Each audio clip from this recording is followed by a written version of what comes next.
20 years ago, the first pay-per-view of the original brand split and the second to last pay-per-view of the WWF era took place. It had some good to great stuff. Unfortunately, it also had some stuff that made it very uneven overall. However, one thing it did have, a very, very hot crowd that helped elevate the status of this show, because if the crowd had just been kind of average, this show wouldn't have been nearly as memorable. However, said hot crowd wasn't quite able to push the show over the edge like you would have expected a hot crowd to do. I'm John Reckton with the Retro View of WWE Backlash from the Kemper Arena in Kansas City, Missouri. 12,500 some odd fans, or whatever the actual number was. WWE always tend to play around with the numbers, bouncing around like they're holding some boobies or some nice balls or a butt. Whatever you want to hold in your hands, I'm not here to judge as long as you're with a consenting adult. But enough about what you grip here, or here. Ooh, cheeky. Anyway, this show actually does have some memorable moments. Unfortunately, some of them are memorable for the wrong reasons. So, the whole thing about the WWF name change where they got the F out, the last pay-per-view to take place under the WWF banner, I believe, was Insurrection in May, like about 2 weeks after this. So, yeah, bit of a history maker here. And yeah, there was some history made on this show, but it turned into Ref Bump the Musical. It got a little bit ridiculous. There were chairs used, and there was some ridiculous stuff. And yeah, a bit of an uneven card. The good stuff really stands out, and then there were a couple matches that had no business going on as long as they did. So, the Heat match, by the way, was Big Show beating Steven Richards and Just Incredible. JR and King on commentary, the whole Blade entrance where they're doing this, they're doing the Blade thing, they're wee, woo, woo, woo. Well, they weren't actually making that noise. That would have actually been kind of funny and would have played around with the themes.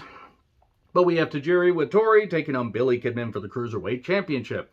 Tori was in a kimono because Tajiri decided to turn heel for whatever reason. I don't exactly remember why he decided to turn heel, because some of the TV blends together for me. But yeah, it was a little bit weird. Tori, of course, got cheered, because she's Tori, so why wouldn't you cheer her? Injuries stopped Kidman's rise in WWE, and this wasn't a bad match. In fact, I would argue this was one of the better matches on the show. It was sub 10 minutes, but it was good action. Tajiri grounded Kidman, worked on his back, hit some nice kicks. Kidman came back. Did miss a shooting star, got hit with the buzzsaw kick just for 2. Kidman chance, he does hit a powerbomb off the top, but he gets misted and gets rolled up. 1, 2, 3, new Cruiserweight Champion, Tajiri. And Cole tries to get a word with Tajiri, and he speaks in all Japanese, and then the APA talks strategy for the next match, which is Hall with X-Pac in a Kane mask, because Kane was injured, taken out by the NWO, the remnants, the shell that was the NWO. And Hall took on Bradshaw. Farouk came down to make it an even fight, and this was about 6 minutes. It wasn't bad, but it also involved a lot of interference. X-Pac sucks chance. We get a clothesline from Hell near the end, distractions, low blow, roll up, 1, 2, 3. And that was Hall's last victory in a WWE ring. Because then they would, well, at least on a US broadcast, because then unfortunately, they would have the plane ride from Hell, and they would have that stuff, and Hall, the late, great Scott Hall, unfortunately would spiral a bit out of control, and then really spiral out of control, would get clean, but unfortunately would leave us earlier this year.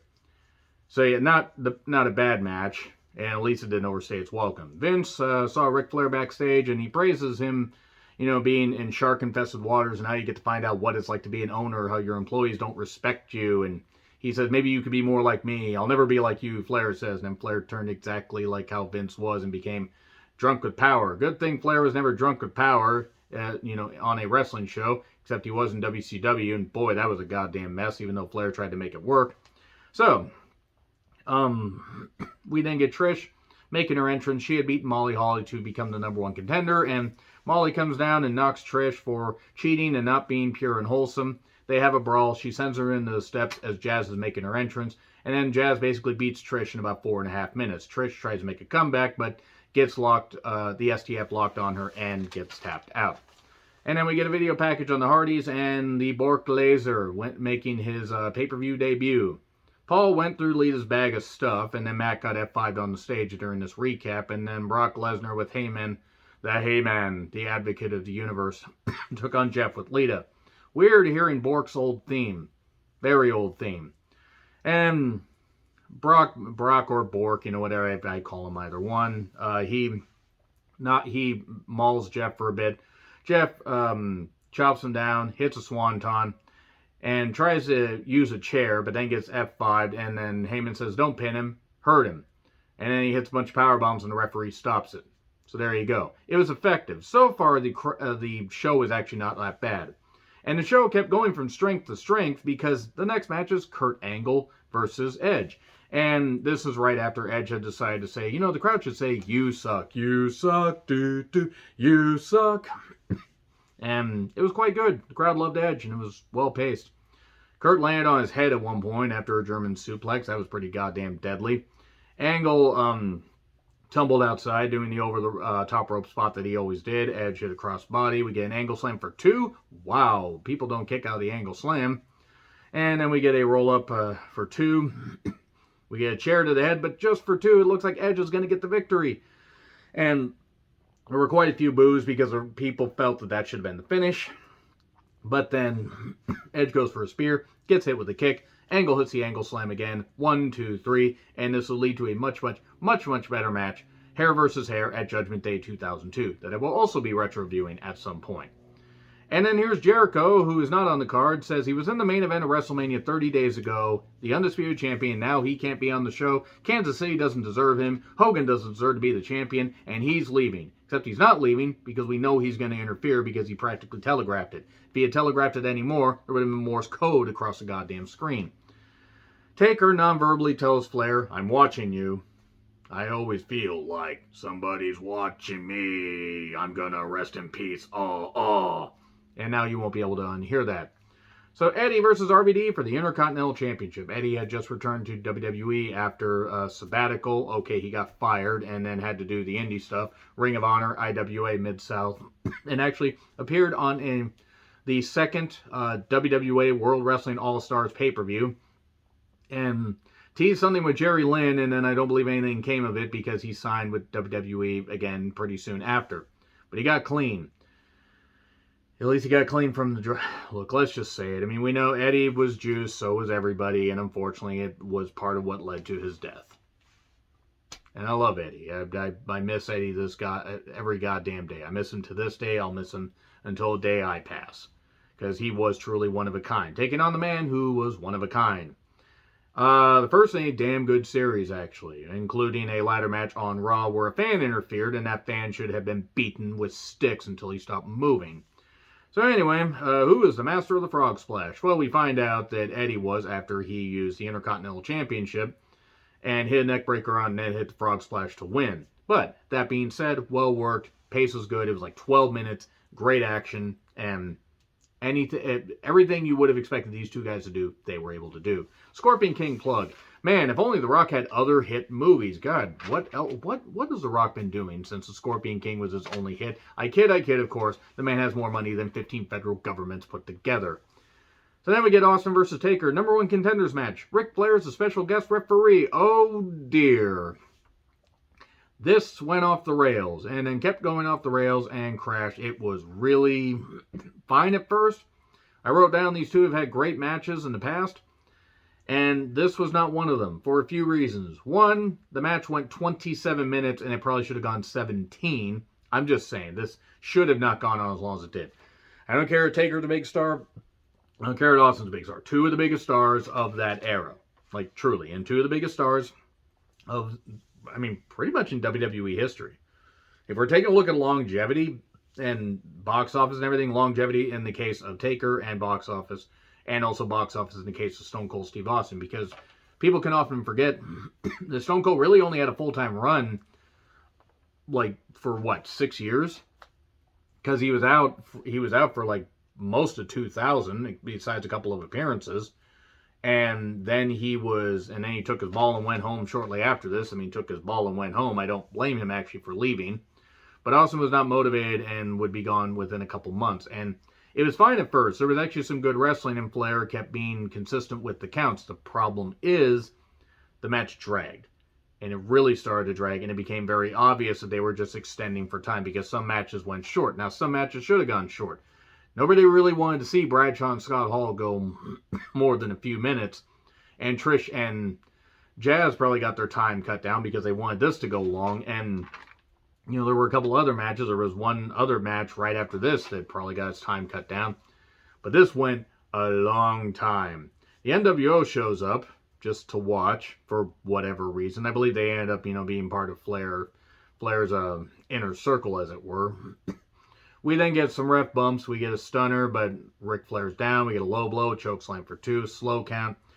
And the chair gets taken away. We get another low blow. Austin accidentally bumps the ref again. We get a chair to the head. Dragon Sleeper got stopped. Austin hit the stomps in the corner, tries the chair, gets kicked in the head, gets his foot on the rope. 1, 2, 3. Flair cannot see because his vision is obscured, even though it was obviously he saw it. Austin's upset, stuns Taker, celebrates a bit, and Coach is telling Flair, "You didn't see it? You didn't see it? What do you mean I didn't see it?" And then he sees the replay, he's like, "Oh shit," except it was by design, because this is going to lead to Austin defying authority again, but the storyline got dropped when Austin took his ball and went home. And then Billy and Chuck with Rico took on Maven and Al Snow for the tag team championships. There was a Rico's gay chant during this match. Stay classy, Kemper. Stay classy. And it was over within 6 minutes. It wasn't bad, but there was a distraction. Super kick to Maven. Billy covered 1, 2, 3. That was it. This could have been on TV. And they really tried with Maven. They really did, and it just ultimately didn't work. He wasn't bad. He was modestly successful as a Tough Enough winner. Well, the first season of Tough Enough, but whatever. Hogan entrance, Triple H entrance, and the crowd was up for this. Hogan versus Triple H for the Undisputed Championship. And then the bell rang. And unfortunately, they gave this 22 minutes, and it should have gone maybe 15, and even 15 might have been generous. Hogan was washed. The nostalgia well was dried up at this point. It was not nearly as good as it could have been even 5 years prior. But then again, Triple H was on the rise 5 years prior.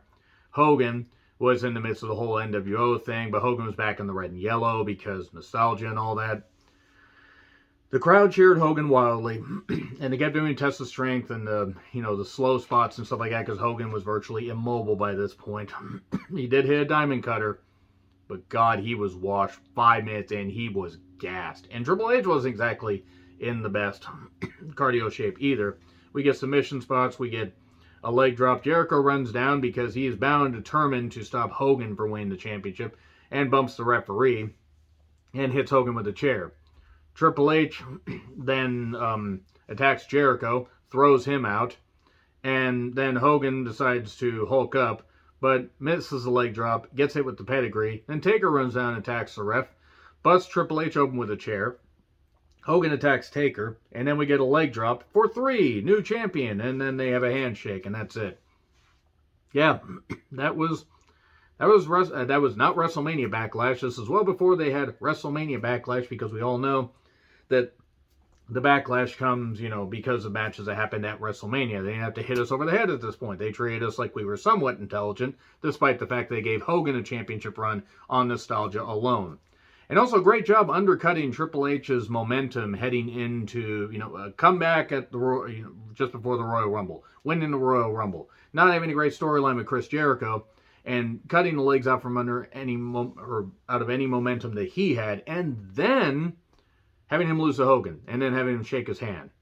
Thankfully, Triple H will turn back heel a little bit later and have a terrific match at SummerSlam 2002 against HBK. So yeah, that was certainly Backlash. Let me know your thoughts in the comments. Like, share, subscribe, Twitter handle in the description. I'm John Ricklin. I'll see you soon.